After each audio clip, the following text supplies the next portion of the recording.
આવ્યા છે. અને આપણે વાંચીએ છીએ પ્રકટીકરણનું પુસ્તક, તેનો 8મો અધ્યાય, તેની 1 ને 2 કલમ. જ્યારે તેણે 7મી મુદ્રા તોડી ત્યારે આશરે 1 ઘડી સુધી આકાશમાં મૌન રહ્યું.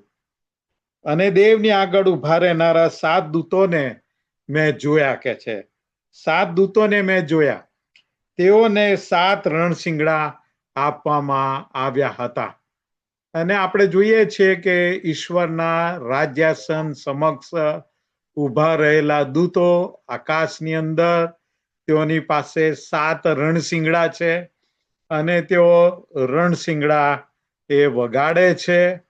અને ખરેખર પ્રભુનો આપણે આભાર માનીએ છીએ કે રણશીંગડાનું બહુ મહત્વ બાઇબલની અંદર આપણી સમક્ષ રજૂ કરવામાં આવ્યું છે. એ બાબત વિશે આપણે જોવા માંગીએ છીએ. અને તમે જુઓ કે આવનાર મહિનાની અંદર, સપ્ટેમ્બર મહિનામાં, ફીસ્ટ ઓફ ટ્રમ્પેટ, રણશીંગડાનું પર્વ ઉજવવામાં આવશે. આ રણશીંગડાનું પર્વ, તમે જુઓ કે બાઇબલની અંદર લગભગ જૂના કરારમાં 7 પર્વો છે. એના પહેલા 4 પર્વો પ્રભુ ઈસુએ પોતાના પહેલા આગમનથી પૂર્ણ કર્યા છે. અને બાકીના જે 3 પર્વો છે, રણશીંગડાનું પર્વ, પ્રાયશ્ચિતના દિવસનું પર્વ, અને જે મંડપોનું પર્વ, માંડવા પર્વ, એ પણ પ્રભુ ઈસુ એમના બીજા આગમનથી પૂર્ણ કરશે. અને સપ્ટેમ્બર મહિનામાં ફીસ્ટ ઓફ ટ્રમ્પેટનું પર્વ એ ઉજવવામાં આવશે, રણશીંગડાનું પર્વ. હવે રણશીંગડાનું પર્વ એટલે ઈશ્વર પોતાના લોકોને બોલાવે છે. ઈશ્વર પોતાના લોકોને એકઠા કરે છે, બોલાવે છે. આ બાઇબલના 7 રણશીંગડા પ્રભુના લોકોને 7 બાબતો કરવાનું કહે છે. બાઇબલના 7 રણશીંગડા પ્રભુના લોકોને 7 બાબતો કરવાનું કહે છે. અને આપણે એ જોવા માંગીએ છીએ. એ બાબતો આપણે જોવા માંગીએ છીએ કે 7 રણશીંગડા જે બાઇબલમાં આપણને પ્રભુના લોકો તરીકે શું શું કરવાનું જણાવે છે. તમે જો કે જે પ્રથમ રણશીંગડું દર્શાવે છે કે રાજાઓના રાજાનું રાજ્ય આવી રહ્યું છે. રાજાઓના રાજાનું રાજ્ય આવી રહ્યું છે. અને રાજાઓના રાજા આવી રહ્યા છે આ પૃથ્વી પર રાજ કરવાને માટે. અને આ પૃથ્વી પર લોકોના હૃદયોમાં પ્રભુ ઈસુ પોતાનું રાજ્ય સ્થાપવા આવ્યા. એ પ્રથમ રણશીંગડું છે. ગીતશાસ્ત્રનું પુસ્તક, તેનો 98મો અધ્યાય ને 6ઠી કલમ, આગળ હર્ષનાદ કરો, કે છે આ તુરી તથા રણશીંગડાના અવાજથી, એના મ્યુઝિકથી, એના સંગીતના નાદથી યહોવા રાજાની આગળ હર્ષનાદ કરો. અને એટલે પ્રથમ રણશીંગડું દર્શાવે છે કે રાજાઓના રાજાનું રાજ્ય આવી રહ્યું છે.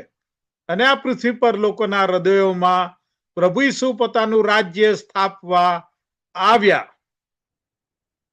આપણે જોઈએ છીએ 1 તિમોથી, તેનો 1 અધ્યાય અને તેની 17મી કલમ. 1 તિમોથી 1 અને 17, જે સનાતન યુગોનો રાજા છે. પ્રભુ ઈસુ સનાતન યુગોના રાજા, અવિનાશી, અદ્રશ્ય તથા એકમાત્ર ઈશ્વર છે. તેમને સર્વકાળ માન તથા મહિમા હો, આમેન. ઘણા બાઇબલના ઇતિહાસકારોનું કહેવું છે કે પ્રભુ ઈસુના જન્મ એ 3 બીસીના વર્ષમાં સપ્ટેમ્બર મહિનામાં યોમ તેરુઆના દિવસે, એટલે કે ધ ડે ઓફ ટ્રમ્પેટ્સ, એના દિવસે થયો હતો. એવું ઘણા બાઇબલના હાલના ઇતિહાસકારોનું કહેવું છે કે પ્રભુ ઈસુનો જન્મ 3 બીસીના વર્ષમાં સપ્ટેમ્બર મહિનાના યોમ તેરુઆ જે હિબ્રુ શબ્દો છે, એટલે કે ડે ઓફ ટ્રમ્પેટ્સ, આ રણશિંગડાના પર્વનો દિવસ, ત્યારે કે છે કે એમનો જન્મ થયો હતો. અને એટલે તમે જુઓ કે પ્રથમ રણશિંગડું એ પ્રભુ ઈસુ પૃથ્વી પર લોકોના હૃદયોમાં પોતાનું રાજ્ય સ્થાપવાને માટે આવ્યા એ દર્શાવે છે. પ્રકટીકરણનું પુસ્તક તેનો 15મો અધ્યાય અને 3જી કલમ, પ્રકટીકરણ 15 અને 3, તેઓ ઈશ્વરના સેવક મૂસાનું કીર્તન તથા હલવાનનું કીર્તન ગાઈને કહે છે, હે સર્વશક્તિમાન પ્રભુ ઈશ્વર, તમારા કામો મહાન તથા અદ્ભુત છે. હે યુગોના રાજા, તમારા માર્ગો ન્યાયી તથા સત્ય છે. આ પ્રભુ ઈસુ એ યુગોના રાજા છે. આ સનાતન યુગોના રાજા છે. પ્રકટીકરણનું પુસ્તક 19મો અધ્યાય ને 16મી કલમ, પ્રભુ ઈસુ રાજાઓના રાજા છે એ બાઇબલ આપણને બહુ સ્પષ્ટ રીતે જણાવે છે. પ્રકટીકરણ 19 અને 16, તેમના જભ્ભા પર, તેમના એટલે કે પ્રભુ ઈસુના જભ્ભા પર તથા તેમની જાંઘ પર રાજાઓના રાજા તથા પ્રભુઓના પ્રભુ એવું નામ લખેલું છે. આ પ્રભુ ઈસુ રાજાઓના રાજા ને પ્રભુઓના પ્રભુ છે. અને પ્રથમ રણશિંગડા દર્શાવે છે, પ્રથમ રણશિંગડું દર્શાવે છે કે રાજાઓના રાજા પ્રભુઓના પ્રભુ આ પૃથ્વી પર લોકોના હૃદયોમાં ઈશ્વરનું રાજ્ય સ્થાપવા માટે આવ્યા. બીજું રણશિંગડું પસ્તાવાનો પોકાર કરતું રણશિંગડું છે. હા, પસ્તાવાનો પોકાર કરતું રણશિંગડું છે. યશાયાનું પુસ્તક તેનો 58મો અધ્યાય ને 1લી કલમ, યશાયા 58:1, તું તાણીને પોકાર, કઈ પણ બાકી ન રાખ, રણશિંગડાની જેમ તારો અવાજ ઊંચો કર, રણશિંગડાની જેમ તારો અવાજ ઊંચો કર, અને મારા લોકોને તેમના અપરાધો તથા યાકૂબના સંતાનોને તેમના પાપ કઈ સંભળાવ. હા, તેઓને એ રણશિંગડા ના અવાજે પસ્તાવો કરવાનો પોકાર કર, કે જેથી લોકો પોતાના પાપનો પસ્તાવો કરીને ઈશ્વરના રાજ્યમાં પ્રવેશી શકે. માથીની સુવાર્તા 7મો 4થો અધ્યાય ને 17મી કલમ, માથી 4 અને 17, ત્યારથી ઈસુ પ્રગટ કરવા તથા કહેવા લાગ્યા. તમે જો રાજાઓના રાજા પ્રભુઓના પ્રભુ ઈસુ પ્રગટ કરવા તથા કહેવા લાગ્યા, પસ્તાવો કરો, કેમ કે આકાશનું રાજ્ય પાસે આવ્યું છે. હા, પસ્તાવો કરો, કેમ કે આકાશનું રાજ્ય પાસે આવ્યું છે. અને આ રીતે રાજાઓના રાજા પ્રભુ ઈસુ પોતાનું રાજ્ય લોકોના હૃદયોમાં સ્થાપવા આવ્યા અને લોકોને પસ્તાવો કરો એમ કહ્યું, કેમ કે આકાશનું રાજ્ય પાસે આવ્યું છે. અને માટે બીજું રણશિંગડું પસ્તાવાનો પોકાર કરતું રણશિંગડું છે. ત્રીજું રણશિંગડું આપણને એટલે કે મંડળીને આપણા વરરાજા પ્રભુ ઈસુ સાથે કરારમાં દાખલ થવાનું જણાવે છે. હા, ત્રીજું રણશિંગડું આપણને આપણા વરરાજા પ્રભુ ઈસુ સાથે કરારમાં દાખલ થવાનું આહ્વાન આપે છે અને જણાવે છે કે આપણે પ્રભુ ઈસુના કરારમાં આપણે જોડાઈએ. નિર્ગમનનું પુસ્તક તેનો 24મો અધ્યાય અને 7મી કલમ, ત્યાં જુઓ કે ઈશ્વરના લોકોની આગળ ઈશ્વરના કરારનું પુસ્તક લઈને વાંચવામાં આવે છે. એટલા માટે કે ઈશ્વરના પસંદ કરેલા લોકો ઈશ્વર સાથેના કરારમાં તેઓ જોડાય અને તેણે કરારનું પુસ્તક લઈને લોકોના સાંભળતા વાંચ્યું અને વાંચ્યું અને તેઓએ કહ્યું, યહોવાએ જે કહ્યું છે તે બધું અમે કરીશું ને પાડીશું. જોયું કે લોકો એ કરારનું પુસ્તક એમની આગળ વાંચવામાં આવ્યું અને લોકોએ પ્રત્યુત્તર આપ્યો કે ઈશ્વરે જે કહ્યું છે તે બધું અમે કરીશું ને પાડીશું. ઈશ્વર સાથેના કરારમાં સામેલ થયા. જો ત્યાં યોહાનની સુવાર્તા 14મો અધ્યાય અને 15મી કલમની અંદર પ્રભુ ઈસુએ પોતાના શિષ્યોને આજ્ઞા કરી અને જણાવ્યું, યોહાન 14 અને 15, જો તમે મારા પર પ્રેમ રાખો છો તો મારી આજ્ઞાઓ પાળશો. હા, તમે મારી આજ્ઞાઓ પાળશો. આ પ્રભુના વચનની આજ્ઞાઓ પાળશો અને પાડીને આપણે ઈશ્વર સાથેના કરારમાં સામેલ થઈએ છીએ. ફિલિપીઓનો પત્ર 3જો અધ્યાય 10 અને 11 કલમ. ફિલિપી 3:10-11. એ માટે હું તેમને તથા તેમના પુનરુત્થાનના સામર્થ્યને, હું તેમને એટલે પ્રભુ ઈસુને અને પ્રભુ ઈસુના પુનરુત્થાનના સામર્થ્યને તથા તેમના દુઃખોના ભાગ્યાપણાને જાણું, એટલે તેમના મરણને અનુરૂપ થાવ.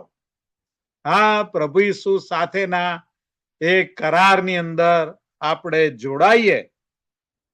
જ્યારે આપણે પ્રભુ ભોજન લઈએ છીએ ત્યારે પ્રભુ ઈસુના એ શબ્દોને આપણે વાંચીએ છીએ એ વખતે, અને ત્યાં ઈશ્વરનું વચન કે છે કે પ્રભુ ભોજન એ ઈશ્વર સાથેનો ઈસુના લોહીમાં એ કરાર છે. પ્રભુના એ દુઃખોના આપણે ભાગ્યાપણામાં સામેલ થઈએ છીએ અને પ્રભુ ઈસુના આવતા સુધી તેમના મરણને આપણે શું કરીએ છીએ? પ્રગટ કરીએ છીએ.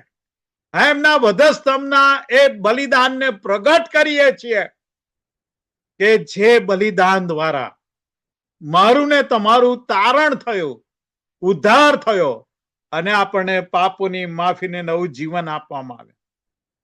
અને 11મી કલમ, અને હું કોઈ પણ રીતે મોયેલાઓના પુનરુત્થાનને પહોંચું, જેથી આપણું પુનરુત્થાન થાય એ આ પ્રભુ ઈસુ સાથેના કરારમાં સામેલ થઈને જોડાઈને.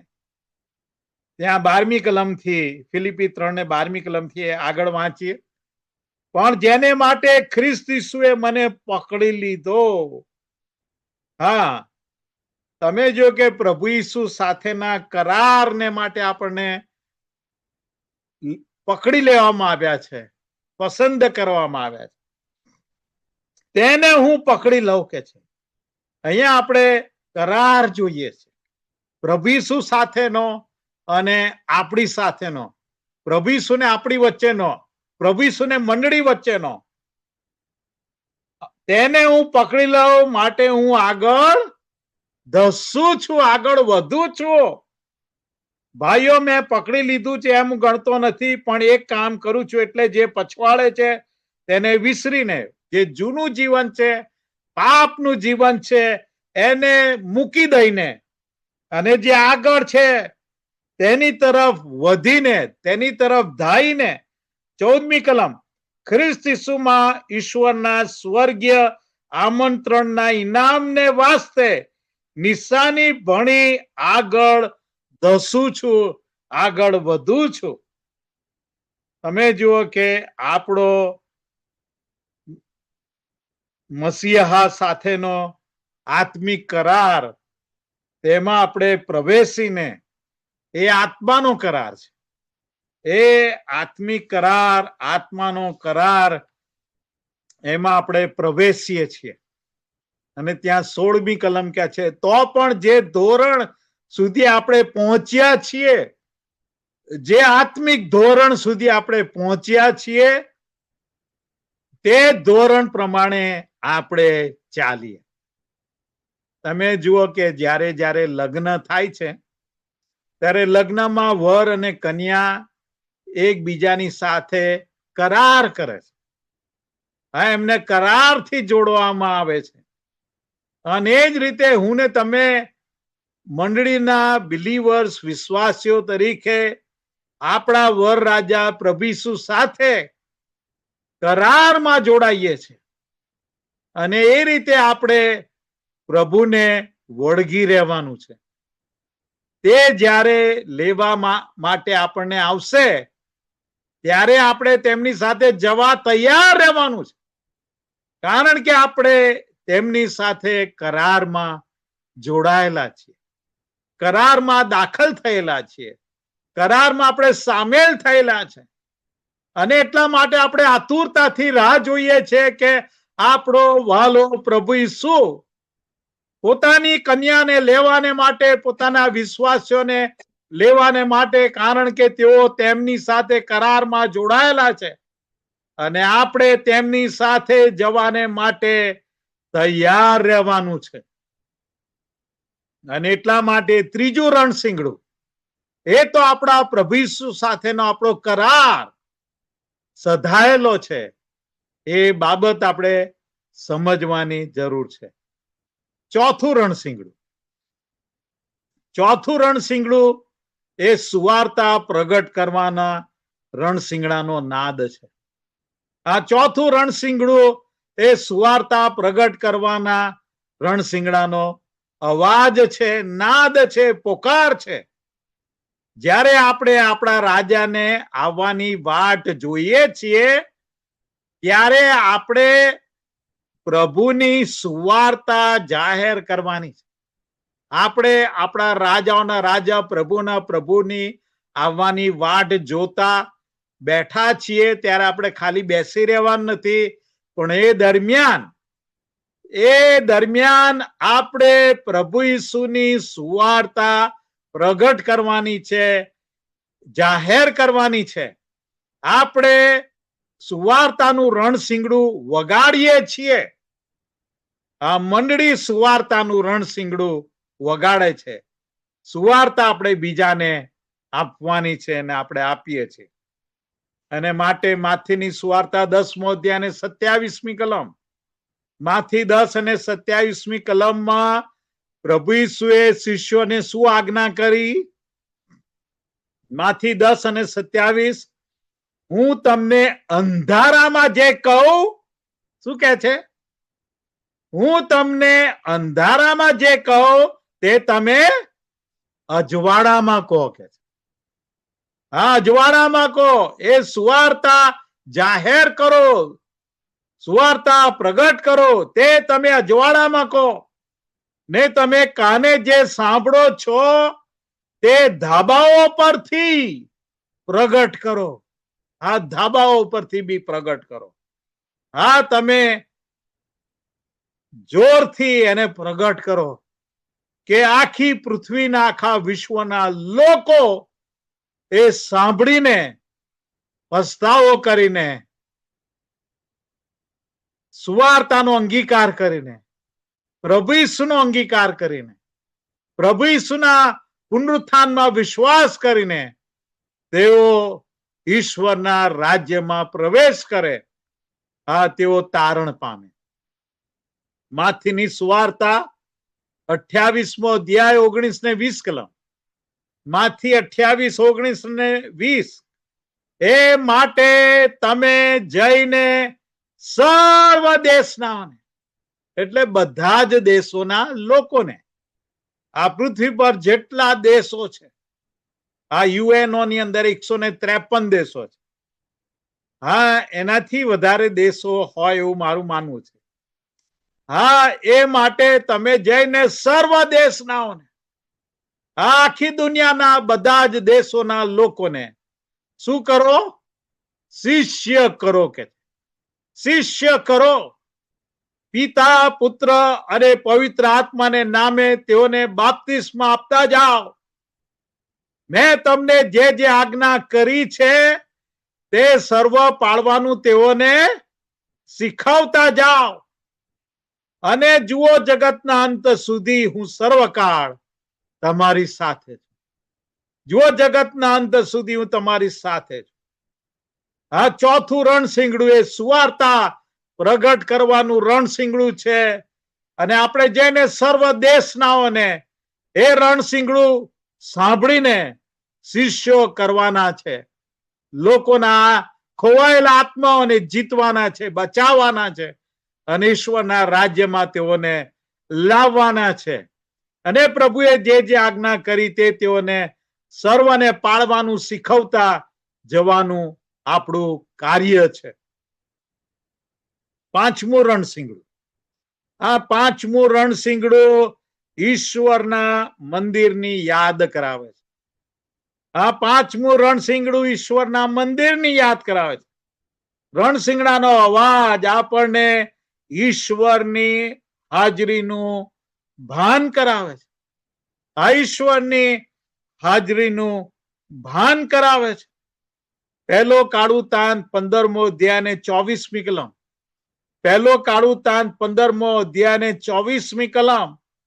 તમે જો કે ત્યાં 7 યાજકોના નામ લખવામાં આવ્યા છે. છેલ્લો યાજક છે એલિએઝર. એ 7 યાજકો ઈશ્વરના કરાર કોષની આગળ રણશીંગડા વગાડતા હતા. જોયું? આ યાજકો ઈશ્વરના કરાર કોષની આગળ રણશીંગડા વગાડતા હતા. તમે જુઓ કે રણશીંગડા આપણને પ્રભુ ઈસુનું ભજન કરવાને માટે આહ્વાન આપે છે. આ પ્રભુ ઈસુની સ્તુતિ આરાધના કરવાનું આપણને આહ્વાન આપે છે. અને આપણે સતત પ્રભુનું ભજન કરવાનું છે એમ બાઇબલ કહે છે. એ પાંચમા રણશીંગડું ના અવાજથી આપણને ઈશ્વરની હાજરીનું ભાન થાય છે. ઈશ્વરની હાજરી એ ઉતરી આવે છે. ઈર્મિયા પ્રબોધકનું પુસ્તક તેનો 4થો અધ્યાય અને 19મી કલમ અને એનો બીજો ભાગ વાંચીશ. હું શાંત રહી શકતો નથી. હું શાંત રહી શકતો નથી, કેમ કે એ મારા જીવ તે રણશીંગડાનો અવાજ રણનાદ સાંભળ્યો છે. આ જ્યારે આપણે એ ઈશ્વરી રણશીંગડાનો અવાજ સાંભળીએ છીએ ત્યારે આપણે શાંત બેસી રહી શકતા નથી. ઈશ્વરી હાજરીનું આપણને ભાન થાય છે અને આપણે સતત પ્રભુનું ભજન કરવાનું છે. પ્રભુની સતત સ્તુતિ આરાધના કરવાની જરૂર છે. વાલાઓ, ત્યાં પ્રકટીકરણનું પુસ્તક 4થો અધ્યાય કહે છે કે 7 દિવસ 24 કલાક આ સતત એ દૂતો ઈશ્વરની આરાધનાને સ્તુતિ કરે છે. વાલાઓ, રણશીંગડા નો અવાજ ઈશ્વર સાથેની આપણી સંગત છે તે આપણને યાદ કરાવે છે. આ રણશીંગડાનો અવાજ ઈશ્વર સાથેની સંગતમાં આપણને દોરી લઈ જાય છે. તમે ઈશ્વરનું મંદિર છો અને તમારામાં ઈશ્વરનો આત્મા વસે છે કે છે. તમે ઈશ્વરનું મંદિર છો.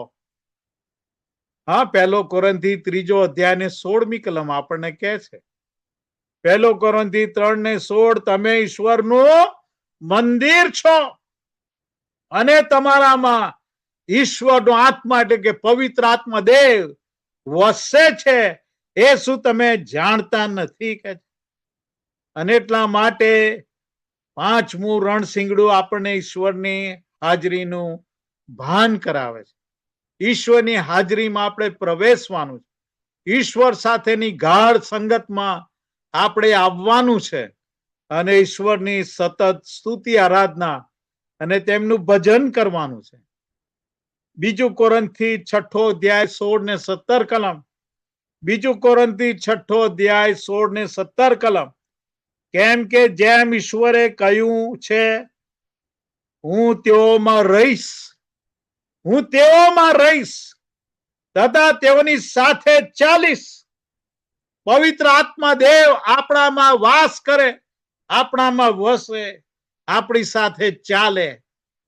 તેઓની સાથે ચાલીશ, હું તેઓનો ઈશ્વર થઈશ અને તેઓ મારા લોક થશે. હું તેઓનો ઈશ્વર થઈશ અને તેઓ મારા લોક થશે. તેમ આપણે જીવતા ઈશ્વરનું મંદિર છીએ. માટે તમે તેઓમાંથી નીકળી આવો અને અલગ થાવ, એમ પ્રભુ કહે છે. આ જે બધા દુષ્ટ જીવન જીવનારાને, મલિન બાબતોમાં રહેનારા, તો કે છે એમનાથી અલગ થાવ અને કે જે મલિન વસ્તુને અડકો નહીં, એટલે હું તમારો અંગીકાર કરીશ. આ 17મી કલમ આપણને પવિત્ર જીવન જીવવા માટેની હાકલ કરે છે. આ પવિત્ર જીવન જીવવાને માટે આપણને બોલાવે છે કે જ્યારે હું ને તમે પવિત્ર જીવન જીવીએ, પવિત્રતામાં ચાલીએ, પવિત્રતાનો વ્યવહાર આપણા જીવનમાં હોય, ત્યારે પવિત્ર આત્મા દેવ ત્યારે આપણામાં વાસ કરી શકે છે. ઈશ્વરનો આત્મા આપણી અંદર રહી શકે છે અને ઈશ્વરનો આત્મા આપણી સાથે ચાલી શકે છે. હા, હું તેઓમાં રહીશ અને તેઓની સાથે ચાલીશ અને આપણે જીવતા ઈશ્વરનું મંદિર બનીએ છીએ વાલાઓ. અને એટલા માટે એ 5મું રણશીંગડું એ ઈશ્વરની હાજરીનું આપણને ભાન કરાવે છે અને આપણે સતત ઈશ્વરની સ્તુતિ આરાધના કરવાની છે, એની અગત્યતા આપણને સમજાવે છે. 6થું રણશીંગડું. 6થું રણશીંગડું તે સ્વાર્પણનું રણશીંગડું છે. આ બલિદાનનું રણશીંગડું છે. આ 6થું રણશીંગડું તે સ્વાર્પણનું રણશીંગડું છે. રોમિયોનો પત્ર તેનો 12મો અધ્યાય તેની 1 અને 2 કલમ. તેથી ભાઈઓ, હું તમને વિનંતી કરીને કહું છું કે ઈશ્વરની દયાની ખાતર તમે તમારા શરીરોનું જીવતું, પવિત્ર તથા ઈશ્વરને પસંદ પડે એવું અર્પણ કરો. તમે જુઓ કે આપણે કોઈ મલિન બાબતને અડકવાની નથી અને આપણે પવિત્ર જીવન જીવવાનું છે, જેથી ઈશ્વર આપણો અંગીકાર કરી શકે. અને માટે ઈશ્વરની દયાની ખાતર આપણા શરીરોનું, આપણા આત્માઓનું, આપણા મનોનું, આપણા વિચારોનું પવિત્ર, આ ઈશ્વરને પસંદ પડે એવું અર્પણ કરવાની જરૂર છે વાલાઓ. એ તમારી બુદ્ધિપૂર્વક ની સેવા છે. અને બીજી કલમ, આ જગતનું રૂપ તમે ન ધરો. તમે જો કે કેટલા બધા લોકો આ જગતની બાબતોથી અંજાઈ જાય છે, આકર્ષાઈ જાય છે અને પોતે બહુ જ ધનવાન લોકો છે ને જગતના મહાન લોકો છે એવું દર્શાવવા માટે તમે જો કે લોકો જગતનું રૂપ ને ધારા ધોરણ એ લોકો ધરતા હોય છે, લેતા હોય છે.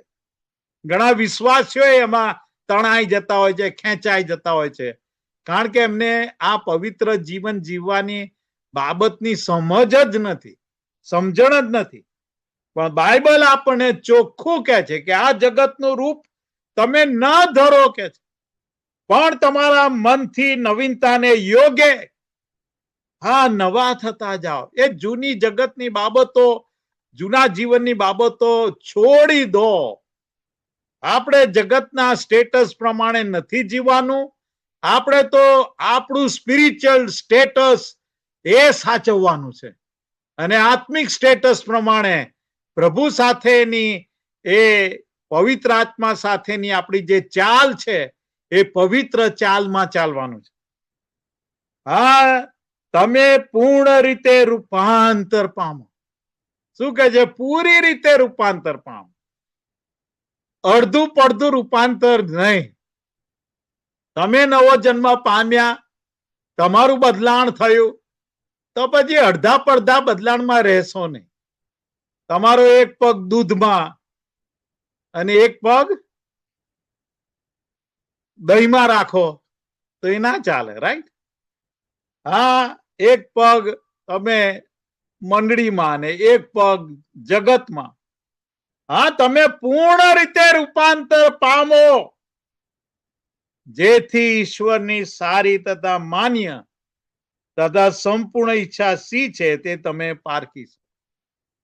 વાલાઓ, છઠ્ઠું રણશીંગડું આપણા જીવનોને સંપૂર્ણ ઈશ્વરને સોંપી દેવા માટે હાકલ કરે છે, આહ્વાન આપે છે.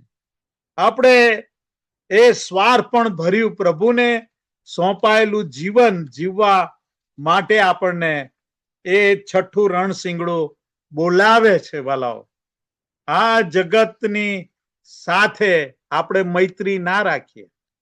આ બાઇબલ એ યોહાનના પત્રોની અંદર કહે છે કે જગતની સાથેની મૈત્રી એ તો ઈશ્વર સાથેનું વેર છે.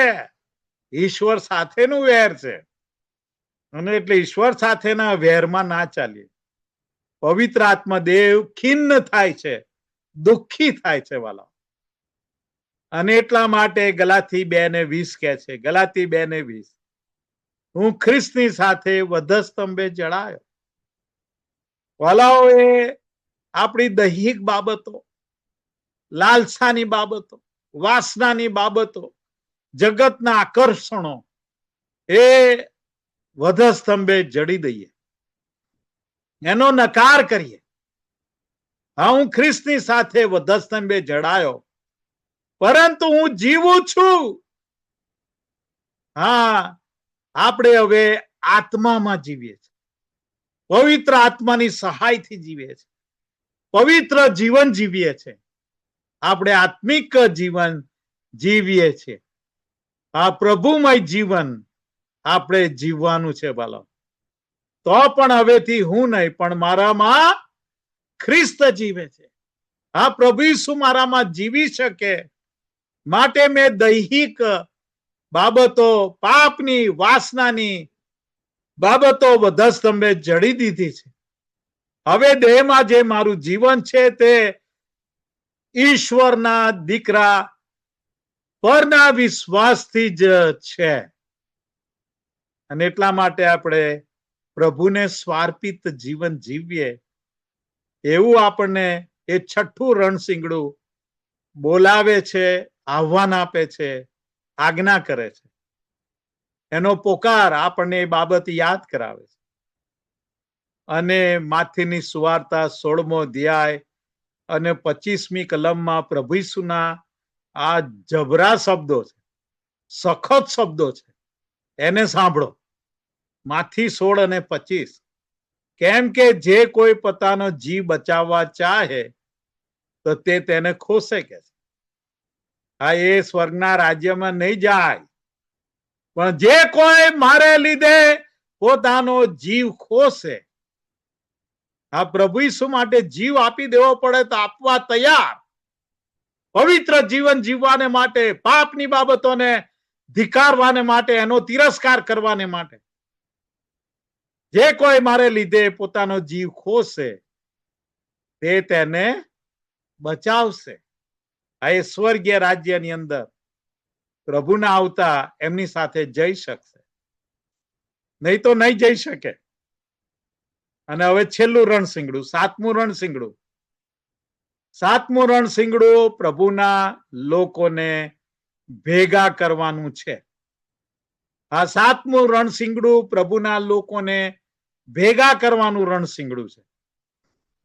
ગગનમાં ઊંચકી લેવા માટે પ્રભુ ઈસુ આપણને આ સાતમા રણશીંગડામાં બોલાવે છે. હા, એ સાતમા રણશીંગડામાં આપણને પ્રભુ ઈસુ બોલાવે છે એમની સાથે જવાને માટે. આ એ વરરાજાની સાથે કન્યાને જવાને માટે. માથીની સુવાર્તા 24મો અધ્યાય અને 31મી કલમ, માથી 24 અને 31, અને રણશીંગડાના મોટા અવાજ સહિત તે પોતાના દૂતોને, તે એટલે ઈસુ વરરાજા પ્રભુ ઈસુ પોતાના દૂતોને મોકલશે કે ને તેઓ ચારે દિશામાંથી આકાશના એક છેડાથી તે બીજા છેડા સુધી તેના એટલે પ્રભુ ઈસુના વરરાજાના પસંદ કરેલાઓને એકત્ર કરશે, ભેગા કરશે. સાતમું રણશીંગડું પ્રભુના લોકોને ભેગા કરવાનું, એકઠા કરવાનું અને એમને આકાશમાં, સ્વર્ગમાં પોતાની સાથે લઈ જવાનું એ વરરાજાનું રણશીંગડું છે. અને વાલાઓ, પહેલો થેસાલોનિકી તેનો 4થો અધ્યાય તેની 16 અને 17 કલમ વાંચીએ. પહેલો થેસાલોનિકી 4, 16 અને 17. કેમ કે પ્રભુ પોતે ગર્જના સહિત, પ્રમુખ દૂતની વાણી સહિત, અમે જો કે આ છાનું માનું નથી રહેવાનું, કારણ કે ગર્જના થશે, રણશીંગડા નો મોટો અવાજ આવશે, તથા ઈશ્વરના રણશીંગડા સહિત આકાશમાંથી ઉતરશે અને ખ્રિસ્તમાં જેઓ મુએલા છે તે પ્રથમ ઉઠશે. આ પ્રભુ ઈસુમાં વિશ્વાસ કરતા જેઓ ઊંઘી ગયા એમનું પુનરુત્થાન થશે. હા, તે પ્રથમ ઉઠશે. 17મી કલમ એ 7મા રણશીંગડા વખતે એ છેલ્લું રણશીંગડું છે. પછી આપણા માના જેઓ જીવતા રહેનારા છીએ તેઓ ગગનમાં પ્રભુને મળવાને માટે તેઓની સાથે વાદળાઓમાં તણાઈ જઈશું, ખેંચાઈ જઈશું. પ્રભુ આપણને ખેંચી લેશે અને અમે સદા પ્રભુની સાથે રહીશું. અને એમ સદા આપણે પ્રભુની સાથે રહીશું. માથી 24, 40 અને 41. માથી 24, 40 અને 41. તે વખતે પ્રભુ ઈસુના આ શબ્દો છે. તે વખતે ખેતરમાં 2 માણસ હશે, એક લેવાશે, બીજો પડતો મુકાશે. આ પ્રભુ પોતાના દૂતોને મોકલીને આકાશના એક છેડાથી બીજા છેડા સુધી પોતાના પસંદ કરેલાઓને એકત્ર કરશે. ત્યારે આવું થશે. તે વખતે ખેતરમાં 2 માણસ હશે, એક લેવાશે ને બીજો પડતો મુકાશે. 2 સ્ત્રીઓ ઘંટીએ દળતી હશે, એક લેવાશે ને બીજી પડતી મુકાશે. માટે જાગતા રહો, કેમ કે તમે જાણતા નથી કે કયા દિવસે તમારો પ્રભુ આવશે. વાલાઓ, 7મું રણશીંગડું છેલ્લું રણશીંગડું છે. ગમે ત્યારે વાગશે, અને માટે આપણે જાગતા રહેવાની ખૂબ જ જરૂર છે, ખૂબ જ જરૂર છે. હા, આવનાર મહિનાની અંદર, સપ્ટેમ્બર મહિનાની અંદર એ રણશીંગડાનું પર્વ ઉજવાશે. વાલાઓ, આપણને યાદ કરાવે છે કે આપણે પ્રભુની સાથે જવાને માટે આપણે તૈયાર રહેવાની કેટલી જરૂર છે. પ્રકટીકરણ 16 ને 15. પ્રકટીકરણ 16 ને 15.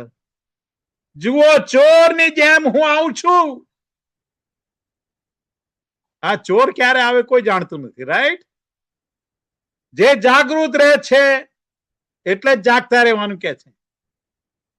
જે જાગૃત રહે છે ને પોતાના વસ્ત્ર એવી રીતે સાચવે છે કે પોતાને નગ્ન ચાલવું ન પડે અને પોતાની લાજ ન દેખાય, તેને ધન્ય છે. આત્મિક રીતે જાગતા રહેવાનો સમય આવી ગયો છે અને ખૂબ જ મોટો આશીર્વાદ અને બદલો તે લાવે છે.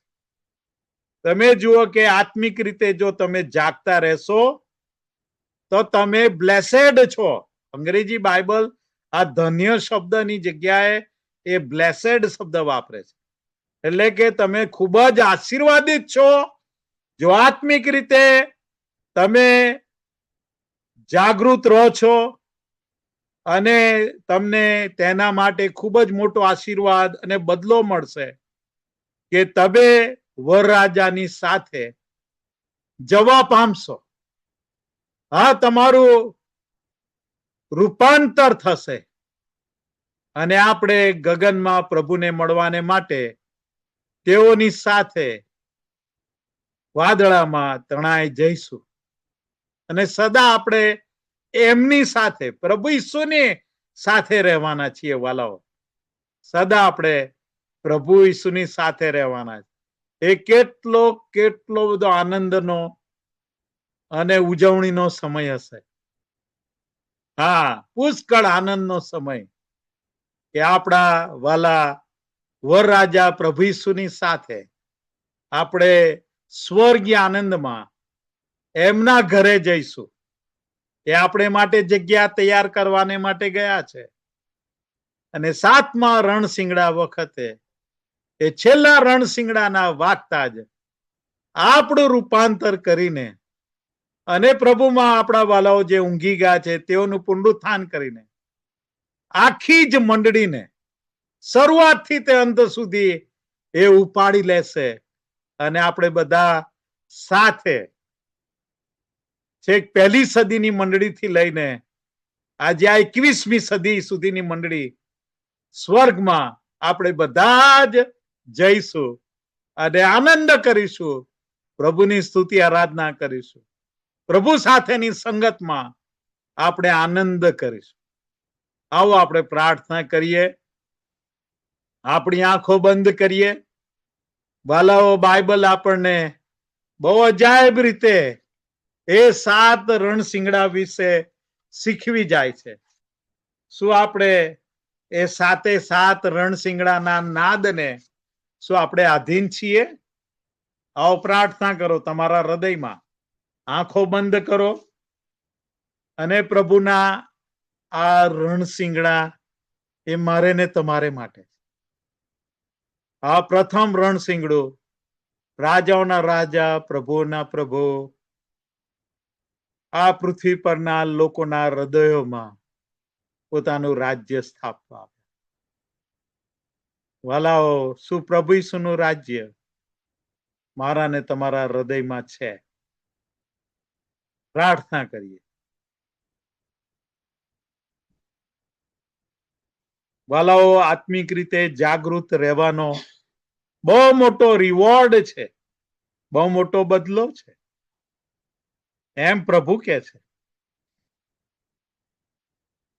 પ્રભુને કહીએ, પ્રભુ તમારું આવવું ઘણું પાસે છે, ત્યારે મને આત્મિક રીતે જાગૃત રહેવાની કૃપા આપો કે જેથી એ આત્મિક રીતે જાગૃત રહીને તમને મળવાને માટે જાગૃત રહીને પ્રભુ તમારા આશીર્વાદો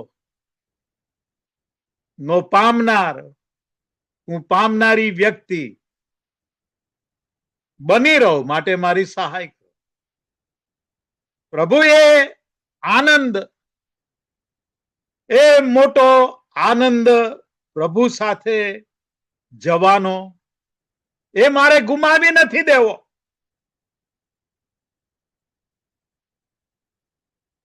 પ્રભુ, હવેથી મને સંપૂર્ણ સ્વાર્પણ વાળું જીવન જીવવાને, પવિત્ર જીવન જીવવાને અને આ જગતની મૈત્રી નહીં રાખવાને પ્રભુ તમે મારી સહાય કરો. તમારા લોહીથી મને ધુઓ અને શુદ્ધ કરો. દરેક જણ, દરેક વિશ્વાસી વ્યક્તિ આપણે પ્રાર્થના કરીએ. વાલાઓ, પ્રભુ ઈસુનું આવું ઘણું જ પાસે છે.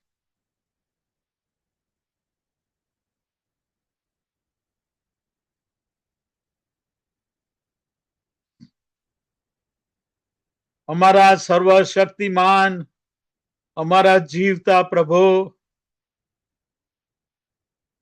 તમે તમારા પવિત્ર આત્મા દેવ દ્વારા જે વચનોના રહસ્યો ને મર્મો અમારી આગળ ખુલ્લા કર્યા, પ્રભુ એને માટે આભાર માનીએ છીએ.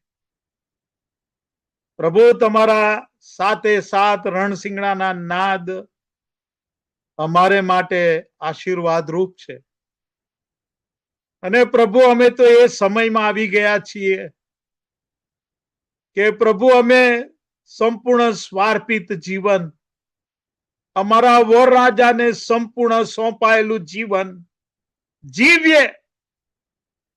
અને પ્રભુ એ આખરી રણસિંગડું, છેલ્લું રણસિંગડું વાગવાની ખૂબ જ તૈયારી છે.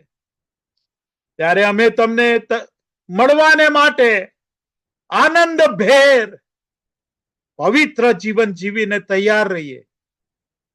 તમારી આધીનતામાં ચાલીએ.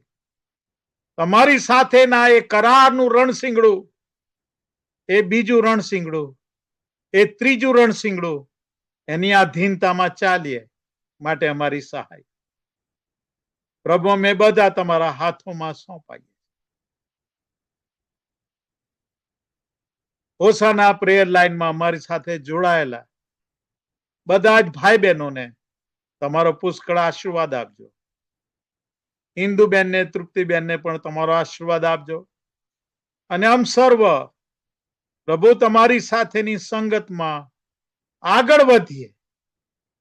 અમારા હૃદયોમાંથી જે કોઈ બાબત કડવાશ રૂપ હોય એ કાઢી નાખીએ. અને પ્રભુ અમે તમારી સાથે ચાલનારા બનીએ માટે અમારી સહાય ઈસુને નામે માગીએ છીએ. આમેન.